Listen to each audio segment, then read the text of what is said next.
and the contribution of the stakeholders in this high technology is very, very commendable. So what's your input on this or your views?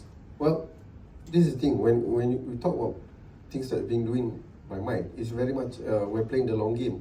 So it's very much, it's heartening for us that the take-up is being done by the industry as well as the implementation agency, because we're not an implementing agency.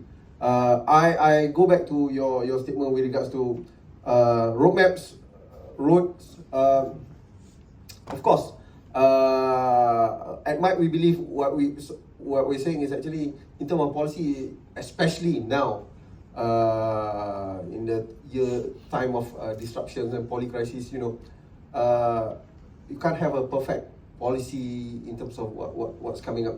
So we believe in what we call a perpetual beta kind of thing in terms of policy or in terms of roadmaps, because the idea is actually building upon, and we talk about policy scaffolding, building upon one another. And of course, that's why we value people like Aerodyne or Yinson and the likes of it with regards to providing inputs.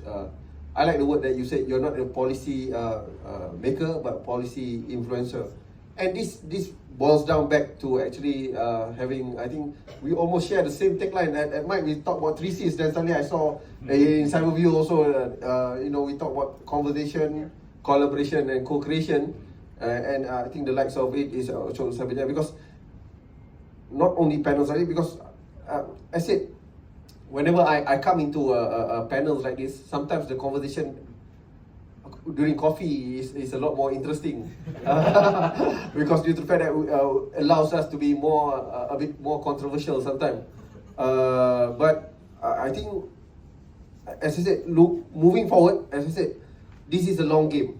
You can't see this coming up next year or the year next. But as I said, we've heard this a lot, saying that Malaysia is good at building roadmaps or planning or not good in executing. I always argue, I beg to differ, because due to the fact that I think we're just bad in terms of following through. And if you give a chance for these people to execute, they'll execute well. But the issue is following through, because some of the change of leadership, change of policies. So hence, that's why I value people like self-serving here, people like Mike, people like Cyberview, where we have the true north, and whatever change, whatever we're trying to actually remain true to what we're trying to do. So as I said, foresight, long game. So, but again, we're going to need the support of, because there's no point in trying to build policy or framework if the uptake by the private sector is not there.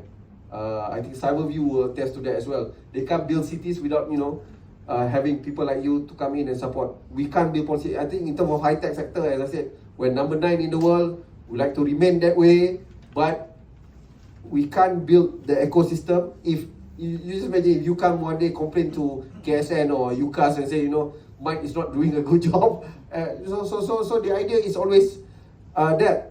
But again, we're pretty aware with regards to the needs of business to be profitable. One of the, I won't quote names, but one of the famous chairman of one of the companies comes to me and said, if I can't see the bottom line, I'll go after your bottom. So whatever it is, we're trying to push the agenda to be green or whatever. At the end of the day, I believe even if Yinsun pivot, the idea is you need to justify the economics. It does need to still to make economic sense. So moving forward, I think the idea is actually this is not a short-term game. This is a long-term game, and I like that this is part of the journey with regards to the public-private sector needs to be there. Right?